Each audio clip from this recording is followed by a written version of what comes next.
نحمده ونستعينه ونستغفره ونؤمن به ونتوكل عليه ونعوذ بالله من شرور أنفسنا ومن سيئات أعمالنا من يهده الله فلا مضل له ومن يضلله فلا هادي له وأشهد أن لا إله إلا الله وحده لا شريك له وأشهد أن سيدنا ونبينا ومولانا محمدا عبده ورسوله صلى الله تعالى عليه وعلى آله وأصحابه وسلم تسليما كثيرا كثيرا أما بعد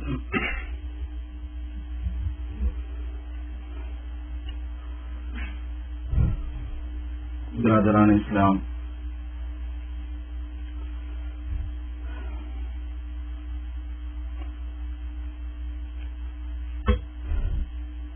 اسلام کی بنیاد رسالت پر ایمان بھی ہے. جیسے اللہ کی ذات عالی پر ایمان، ایسے ہی جناب رسول اللہ صلی اللہ علیہ وسلم کی رسالت پر ایمان.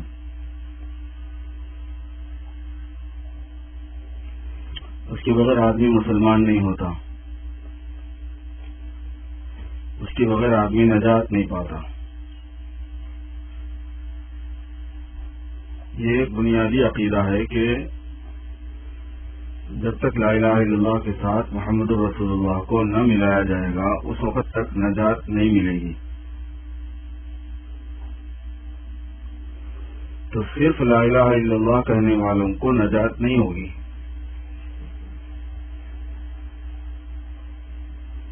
یہ غلط فہمی ہے جو بعض مسلمانوں میں پائی جاتی ہے. وہ یہ سمجھتے ہیں کہ جو اللہ کو ایک مانتا ہو وہ جنت میں جائے گا،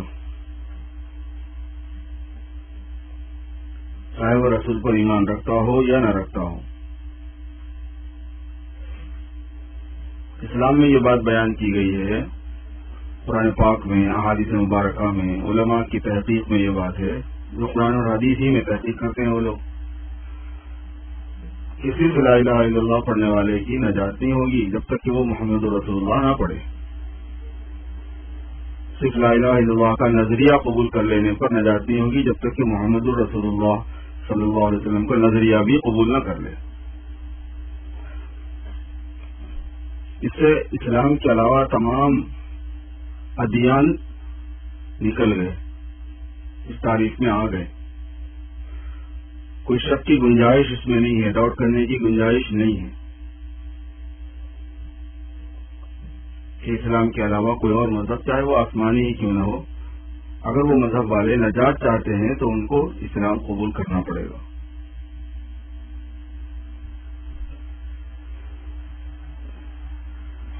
اللہ تبارک و تعالیٰ کی جو بات ہے وہ بندوں تک پہنچی، وہ پہنچی کس کے ذریعے سے؟ جو ذریعہ ہے اس کو ہی کوئی قبول نہ کرے تو پھر اس نے اللہ تعالیٰ کی بات قبول کہاں کی، لی کہاں سے اس نے وہ بات؟ اللہ کو ماننے کا مطلب ہوتا ہے اللہ کو سچا ماننا. اور جب اللہ کے رسول صلی اللہ علیہ وسلم کو نہیں مانا تو اس نے اللہ کو جھوٹا مانا. اللہ تو کہہ رہا میرے رسول ہیں، اور کوئی فرد انسان کہے کہ نہیں ہم یہ نہیں مانتے، ہم نے کسی اور کو مانا ہوا ہے وہ بچ ہے ہمارے لیے، تو اس نے کون سی اللہ پر وہ ایمان لایا ہے؟ اللہ کو اس کی صفات کمال کے ساتھ ماننا ہے. اور جھوٹ تو انسانوں کے درمیان میں سب سے بڑا عیب ہے. اللہ کی طرف اگر جھوٹ منسوب ہو جائے تو وہ کتنا بڑا عیب ہوگا. اس لیے قرآن پاک میں یہ فرمایا گیا کہ جو رسول کو نہیں مانتے وہ اللہ کو جھوٹا بتاتے ہیں. اور یہی مطلب ہے فمن اظلم ممن افترى على الله الكذب وهو يدعى الى الاسلام کا. اس سے بڑا ظالم کون ہے جو اللہ کو جھوٹا بتائے جبکہ اس کو اسلام کی طرف بلایا جا رہا ہے. کیونکہ اسلام کی طرف بلایا جائے گا، اسلام کو کوئی قبول نہ کرے تو اس نے اللہ کو جھوٹا مانا. اللہ کے سچے ہونے کے لیے نبی پر ایمان ضروری ہے. سچے ماننے اللہ کے سچے ماننے کا اعتبار کرنے کے لیے کہ اللہ کو اس بندے نے سچا مانا ہے، اس میں لازم ہے یہ بات کہ وہ نبی پر ایمان لائے. اس لیے رسالت پر ایمان میرے دوستو یہ مستحکم اور مضبوط سے مضبوط تر کرنے کی کوشش کرنا ہے. جیسے اشہد ان لا الہ الا اللہ میں غور و فکر ہے، اشہد ان لا الہ الا اللہ کی تقریریں ہیں، ان پر وعظ ہے، ان پر لیکچر ہے، ایسے اشہد ان محمد رسول اللہ پر بھی ایسے ہی کام کرنے کی ضرورت ہے. اور یہ رسالت پر ایمان کا کیا مطلب ہے؟ اللہ کے رسولوں پر ایمان لانا. آمنت باللہ و ملائکتہ و کتبہ و رسلہ. اور جب ایمان کا ذکر آتا ہے تو رسول واحد استعمال نہیں کرتے، جمع استعمال کرتے ہمیشہ، کیونکہ یہ بھی ضروری ہے کہ جتنے رسول آئے سب کو ماننا ہے، کیونکہ ایک بھی رسول کا انکار اللہ کو جھوٹا ہی بولنا ہے، چاہے وہ بات یعنی جو پہلے حضور پاک صلی اللہ علیہ وسلم سے جو پہلے آ گئے وہ، اور جو حضور پاک صلی اللہ علیہ وسلم ہے وہ، سب کو ہی ماننا پڑتا ہے۔ کسی ایک اسلام کے ماننے والے اگر عیسیٰ علیہ السلام کو نہ مانے پیغمبر ہونے کی حیثیت سے، مسلمان نہیں رہتے۔ اگر موسیٰ علیہ السلام کو نہ مانے، ہم تو حضور کو مانتے، موسیٰ کو نہیں مانتے، نعوذ باللہ، اگر کوئی ایسا بولے مسلمان نہیں رہے گا وہ، کیونکہ موسیٰ کے رسول ہونے کا ذکر اللہ پاک فرما رہے، عیسیٰ علیہ السلام کے رسول ہونے کا اطاعت اللہ پاک کی طرف سے، اسی لیے سارے رسولوں پر ایمان ہے، آدم علیہ السلام سے لے کر حضرت محمد رسول اللہ صلی اللہ علیہ وسلم تک، اور اس سارے رسولوں پر ایمان میں حضور پاک صلی اللہ علیہ وسلم پر ختم ہے معاملہ۔ حضور کے بعد کسی نبی یا رسول کی کوئی بات کیا تو پھر وہ بھی کافر ہے، کیونکہ جیسے رسول اللہ صلی اللہ علیہ وسلم پر ایمان ضروری ہے ویسے ان کے خاتم النبیین ہونے پر بھی ایمان ضروری ہے۔ رسول کو بھی ماننے کا مطلب ہے ان سب باتوں کو ماننا جو رسول اللہ صلی اللہ علیہ وسلم سے متعلق ہیں، اس میں ایک ختم نبوت بھی ہے۔ اور جب کوئی آدمی رسول پر ایمان لاتا ہے کہ میں نے رسول کو مان لیا، تو اس ایمان میں اپنے لیے کسی کو قبول کرنے کے معنی ہوتے ہیں۔ دنیا میں پیغمبر آئے، حضور پاک صلی اللہ علیہ وسلم دنیا میں تشریف لائے، اللہ کی طرف سے اس کو مان لیا، جنہیں اس طرح ایمان نہیں ہے، یہ بھی شامل ہے اس میں۔ ایمان یہ ہے کہ میں اس شعور کے ساتھ اس بات کو لیتا ہوں کہ اللہ کے رسول ہیں میرے لیے، اللہ کی طرف سے بھیجے ہوئے ہیں میرے لیے، میں اس کو قبول کرتا ہوں۔ جیسے کوئی لڑکی کسی کو ایز اے ہسبینڈ قبول کرتی ہے، کوئی لڑکا کسی کو ایز اے وائف، کسی لڑکی کو ایز اے وائف قبول کرتا ہے۔ ایک یہ ہے کہ آپ کو پتا ہے کہ فلاں کی شادی بھی فلانی فلاں کی بیوی ہے اور فلانا فلانی کا شوہر ہے، ایک یہ ہوتا ہے، یہ مانتے ہیں آپ کہ ہاں بھائی ان کی شادی ہوئی، میں جانتا ہوں، میں مانتا ہوں کہ وہ ان کی وائف ہے اور وہ ان کا ہسبینڈ ہے۔ اور ایک وائف اور ہسبینڈ جو ہے وہ اپنے بارے میں جو جانتے ہیں، رسول پر ایمان یہ دوسرے حصے والا معتبر ہوتا ہے۔ تو میں نے جناب رسول اللہ صلی اللہ علیہ وسلم کو اللہ کی طرف سے رسول اللہ کی بندگی کرنے کے لیے میں تیار ہوں، اور اللہ کی بندگی کی جو ترجمانی اور اللہ کی بندگی کی جو تفصیلات اللہ کی طرف سے میرے پاس آئے ہیں، میں نے حضور صلی اللہ علیہ وسلم کو مان لیا، قبول کر لیا کہ انہوں نے میرے لیے رسالت کا پیغام انجام دیا ہے، آپ میرے رسول ہیں، میں آپ کا امتی ہوں، میں آپ کا تابع ہوں، میں آپ سے تربیت لینے والا ہوں، اور میں آپ کی اطاعت کرنے والا ہوں۔ امتی جو ہوتا ہے وہ تابع ہوتا ہے، وہ تربیت لینے والا ہوتا ہے، وہ مطیع ہوتا ہے، وہ محب ہوتا ہے۔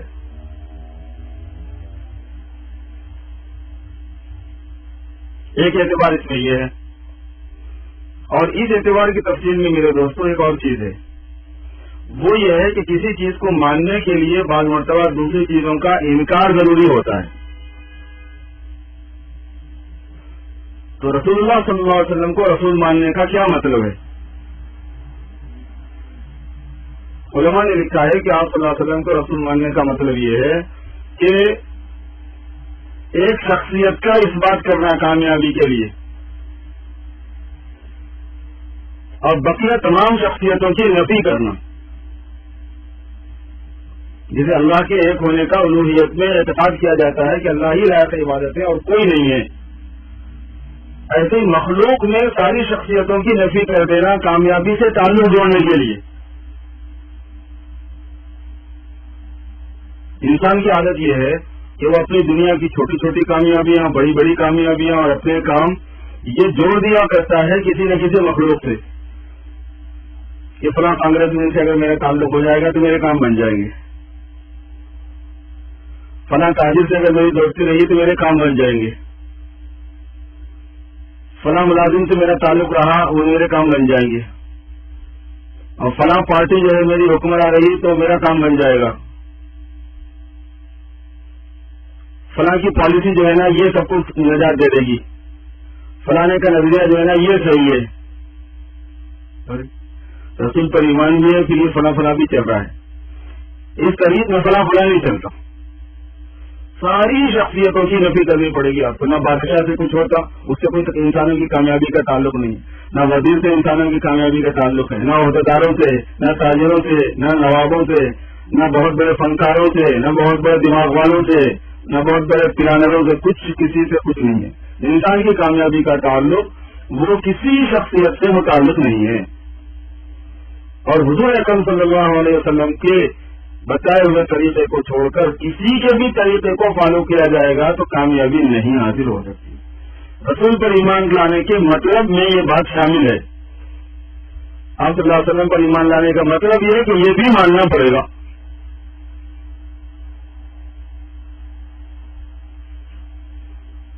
اور ایک بات اس کے بعد حضور پاک صلی اللہ علیہ وسلم نے فرمائی، وہ یہ ہے کہ میرے کو ماننے کا مطلب، مجھے ماننے کا مطلب میری ماننا ہے، ورنہ اس کی سمجھ میں آئی نہیں بات، اور یہ حضور نے فرمایا ہے۔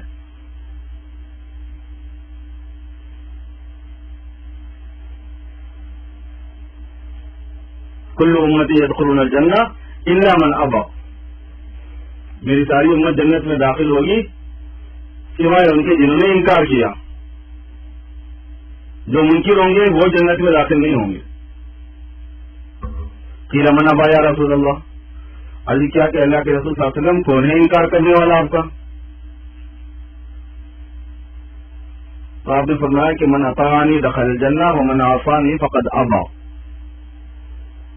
جو میری اطاعت کرے گا تو وہ جنت میں داخل ہوگا، جس نے میری نافرمانی کی اس نے میرا انکار ہی کیا۔ اب یہ حضور پاک صلی اللہ علیہ وسلم کی طرف سے آئی تو بات ہے سرکار کی ڈائریکٹ، کہ آپ کے ماننے کا مطلب آپ کی ماننا، جس نے حضور پاک صلی اللہ علیہ وسلم کی اطاعت کی حضور کے یہاں وہ حضور کے ماننے والوں میں شامل ہے، اور جس نے حضور صلی اللہ علیہ وسلم کی اطاعت نہیں کی وہ حضور کے یہاں حضور کے نہیں ماننے والوں میں شامل ہے۔ اللہ ہم سب کی حفاظت فرمائے۔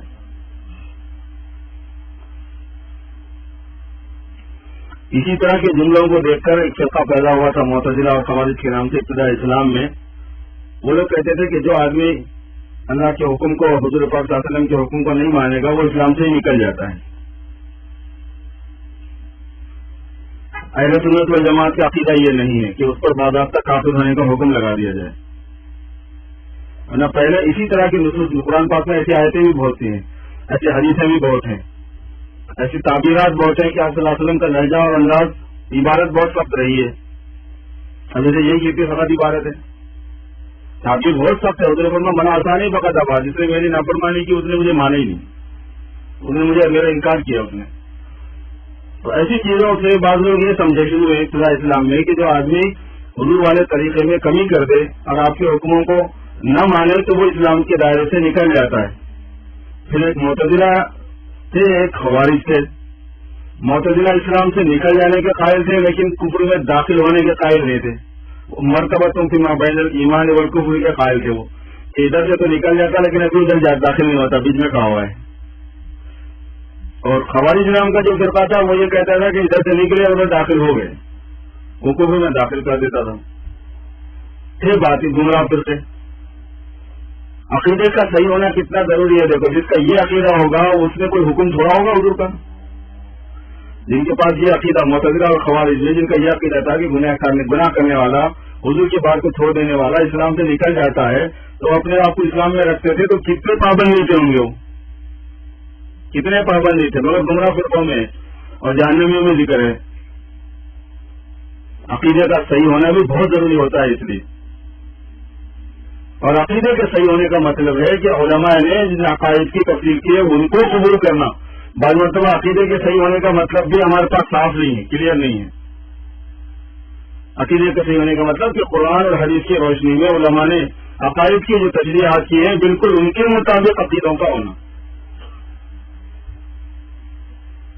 اہل سنت والجماعت ایسی حدیثوں کی تفسیر یہ فرماتے ہیں، تشریح یہ فرماتے ہیں کہ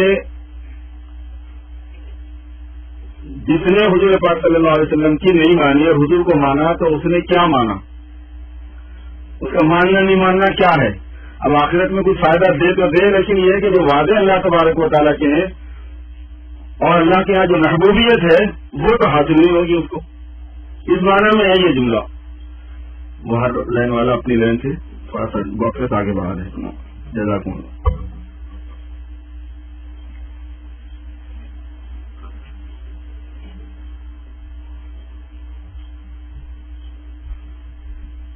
اسی لیے آپ صلی اللہ علیہ وسلم نے ایک اور جگہ پر فرمایا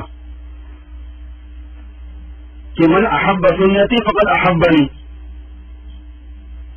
جس نے میری سنت سے محبت کی اس نے مجھ سے محبت کی.